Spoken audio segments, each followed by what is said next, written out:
Hello mga ka-truckers! Ito pala yung aming mga karagdagang parts ng Platinum. Okay, meron tayong mga air horn. Tatluhan to mga ka-truckers.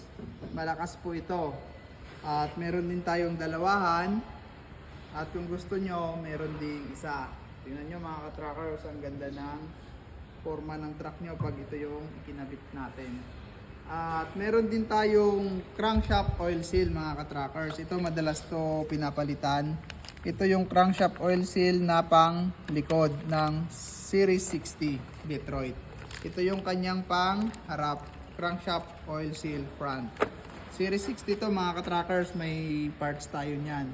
At meron din tayong clearance light na LED with chrome rim. Okay, dalawa mga ka-truckers. Marami tayong stock niyan mga ka-truckers. At kung gusto nyo pumugi yung loob ng sasakyan nyo, palitan nyo ng mga chrome mga ka-truckers. Ito pang Argosy, dust trim.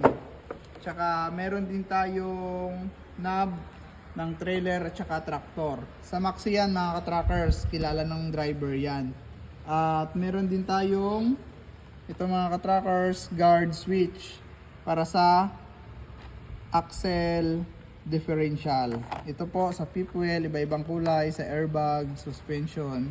Ito fifth wheel, differential, fifth wheel. Iba-ibang kulay. Ayan mga ka-truckers. Tsaka meron din tayong plastic cup holder. Dalawang klase ito, pang Argos ito mga ka-truckers. Tsaka meron din tayong easy heater vent.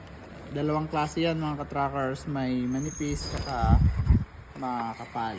At ito mga ka-truckers, kung mapapansin nyo may kulay, extension to ng ating toggle switch. Ilalagay nyo lang sa dulo para komportable kayong switch at higit sa lahat, puporma yung loob ng sasakyan natin mga ka-truckers. Ayan mga ka-truckers. Ang susunod natin na iba-vlog tungkol naman sa mga sensor.